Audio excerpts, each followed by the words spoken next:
Bonjour, cette vidéo concerne le TD numéro 5 où l'on étudie la loi de Boltzmann et ses applications. Et l'application qu'on voit particulièrement dans ce TD, c'est pour la capacité thermique des matériaux. Alors cette première vidéo est une introduction au TD. Donc on rappelle que la loi de Boltzmann est fondamentale en physique statistique. On l'a déjà appliquée dans le TD précédent au paramagnétisme. Et dans ce TD, on explore une autre application importante qui est la capacité thermique et plus précisément les vibrations des atomes dans les matériaux. Et pour cela, on va considérer trois modèles successifs, chacun étant plus sophistiqué que le précédent.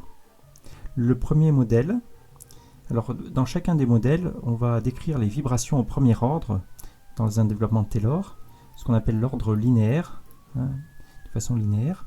Autrement dit, par une description dans un hamiltonien, on va garder que les termes quadratiques du hamiltonien. Et c'est ce qu'on appelle un modèle d'oscillateur harmonique. Donc dans le premier modèle, on va faire des hypothèses très fortes. Chaque atome sera indépendant des autres, donc on va décrire un seul atome. Et cet atome sera décrit à l'ordre linéaire, donc par un oscillateur harmonique et en mécanique classique. Voilà, ce sera ce premier modèle.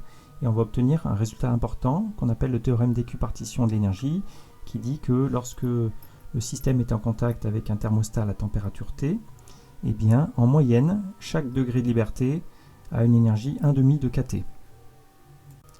Alors, ce modèle a été très important et pour expliquer une loi empirique du 19e siècle qu'on appelle la loi de Dulong et Petit, qui montre une sorte de propriété universelle dans les matériaux concernant leur capacité thermique.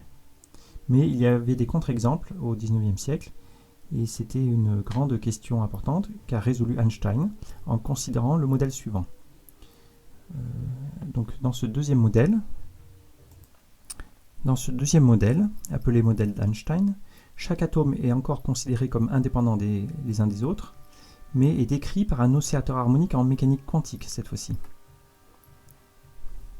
Et dans le troisième modèle, appelé modèle de Debye, eh bien c'est encore un peu plus sophistiqué.